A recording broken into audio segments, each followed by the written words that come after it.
नमस्कार सर्वांना. स्वागत आहे सर्वांचं आपल्या ध्यास शिक्षणाचा यूट्यूब चॅनलवरती.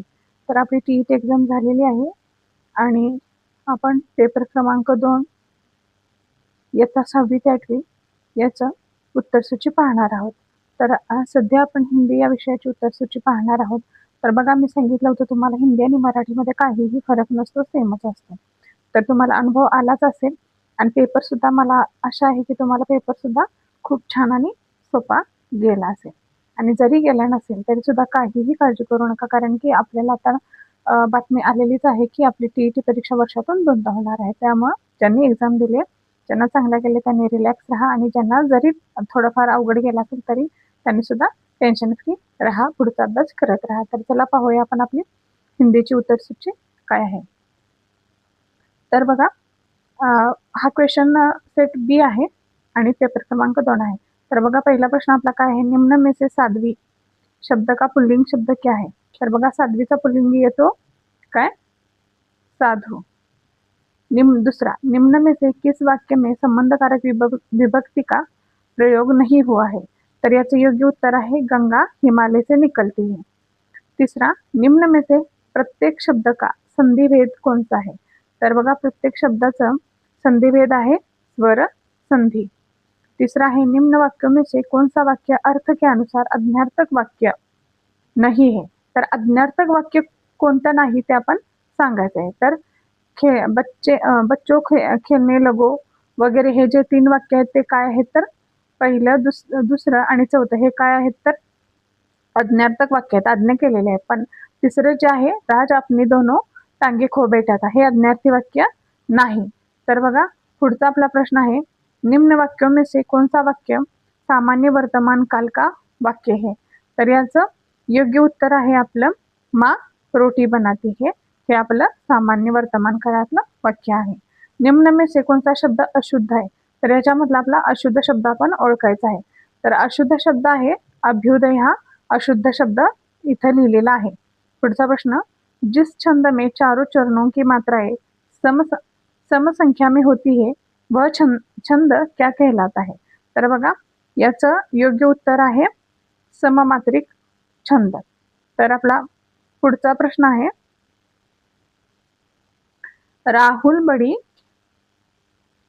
पुढचा प्रश्न आहे, राहुल बड़ी मुश्किल से पहाड़ पर चढ़ पाया.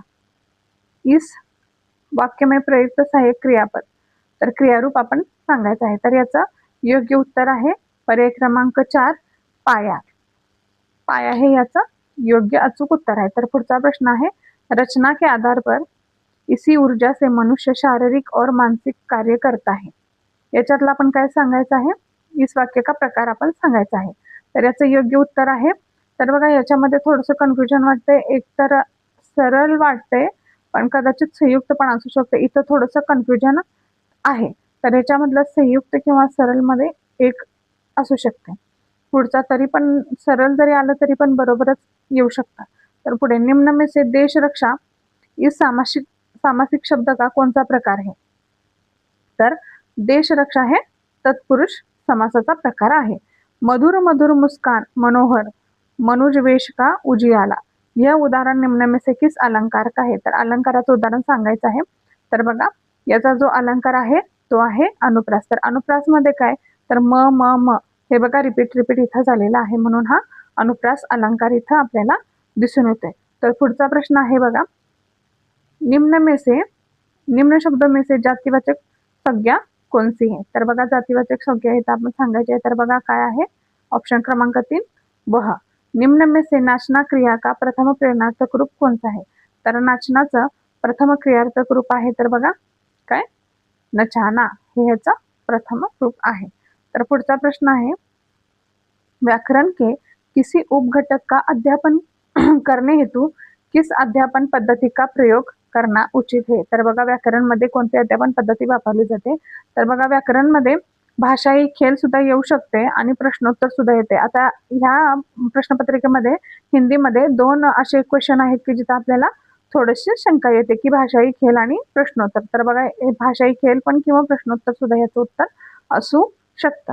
तर पुढचा प्रश्न, किस पद में वर्णित प्रसंग हमारे उदय में ओज, उमंग, उत्साह का भाव उत्पन्न करते हैं, तब निम्न में से किस रस का निर्माण होता है. तर आता इथं आपल्याला रस सांगायचा. आपण रस सांगितलं होतं बघा, हिंदीमध्ये सुद्धा आणि मराठीमध्ये सुद्धा आपण रसाचं उदाहरण पाहिलं होतं आणि सांगितलं होतं की हे सुद्धा आपल्याला इथे येणार आहे. तर बघा, उमंग आणि उत्साह याचं योग्य उदाहरण आणि योग्य उत्तर आहे आपलं वीररस, जे की आपण पाहिलं होतं. निम्न में से कुलीन इस प्रत्ययुक्त शब्द में लगा हुआ प्रत्यय कोणता आहे. तर प्रत्यय बघा मराठीमध्ये सुद्धा होता आणि हिंदीमध्ये सुद्धा होता, मी तुम्हाला सांगितलं होतं. त्यामुळं कुलीन इन म्हणून याचं योग्य उत्तर आहे आपलं काय, पर्याय क्रमांक 2 इन हा इथं योग्य उत्तर आहे. तर पुढचं, निम्न में से कौन सा शब्द उपसर्गयुक्त नाही है. तर उपसर्गयुक्त शब्द कोणता नाही ते आपण इथं सांगायचं आहे. तर याचं योग्य उत्तर आहे काय, साधक. साधक हे याचं योग्य उत्तर आहे. हिंदी साहित्य में प्रेमचंद को किस उपाधि से जाना जाता है. तर याचं योग्य उत्तर आहे पर्याय क्रमांक 3 उपन्यास सम्राट. तर पुढचा प्रश्न आहे, निम्न शब्द में से कृदंत शब्द कोणता आहे. तर कृदंत शब्द हा हसोड हा कृदंत शब्द आहे. तर निम्न वाक्य में प्रयुक्त अव्यय और भेद का भेद कोणता आहे.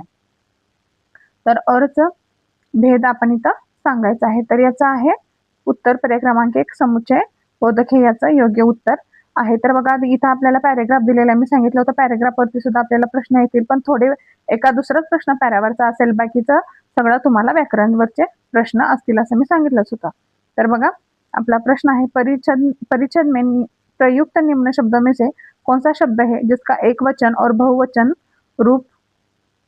का रूप समान होता है. तर बघा, याचं योग्य उत्तर आहे आपलं पत्र. पुढचा आहे, परिच्छेद में प्रयुक्त मन उबना मुहावरा दिला, याचा अर्थ आपण सांगायचा आहे. तर मन उबना उगता जना. पुढचा प्रश्न आहे, निम्न शब्द में से सौभाग्य हे शब्द का विलोमार्थक. बघा, मी विलोम समानार्थी विरोधार्थी शब्द तुम्हाला सांगितले होते. तर बघा, सौभाग्याचं विरुद्ध काय येणार हो, सौभाग्याच्या विरुद्ध आपलं येणार आहे काय, दुर्भाग्य. पर्याय क्रमांक 2 दुर्भाग्य. पुढचा प्रश्न आहे, परिच्छेद में प्रयुक्त. तर बघा, स्वल्प विराम इस विराम चिन्ह को क्या कहते हैं. तर हिंदीमध्ये याला आपण म्हणणार आहे अल्प विराम असं आपण ह्याला म्हणणार आहे. तर पुढे बघा, आपल्याला कविता दिलेली आहे आणि कवितेवरती सुद्धा काय झालेले आहेत, आपल्याला प्रश्न इथं आलेले आहेत. तर चला पुढचं, तर ही कविता आपण काय तर रीड करत नाही, पण याचे आपण उत्तर पाहूया. तर बघा, कविता में प्रयुक्त महफूज शब्द का अर्थ निम्न में से क्या है. तर बघा, याचा अर्थ आहे पर्याय क्रमांक काय आहे तर 2 सुरक्षित. पुढचा, कविता में घर अर्थ में प्रयुक्त समानार्थी शब्द कोणता आहे. तर आता समानार्थी शब्द कोणता आहे याचा, तर मकान हे याचं योग्य उत्तर आहे. कविता में प्रयुक्त दिल का विशेषण निम्न में से कोणता आहे. तर दिलचं काय आलेलं आहे कवितामध्ये, याचं उत्तर आहे काय आलेलं आहे, कमजोर. कविता की विधा निम्न में से क्या आहे. तर बघा, याचं आपलं योग्य उत्तर आहे नई कविता. पुढचा आहे, निम्न में से उच्चारण स्थान के आधार पर त, ठ, ड, ढ, न ये कौन से व्यंजन है. तर बघा, याचे येते मूर्धन्य. तर बघा, अशा प्रकारे आपण हिंदीचे 30 प्रश्न पाहिलेले आहेत. अतिशय सोपं होतं. मला वाटते सर्वजण 25+ तर नक्कीच जातील. त्यामुळे टेन्शन कोणीही घेऊ नका, रिलॅक्स राहा. आणि जर आपले व्हिडिओ तुम्हाला आवडले असतील, माहिती उपयुक्त वाटली असेल, तर लाईक, शेअर आणि सबस्क्राईब करायला विसरू नका. धन्यवाद.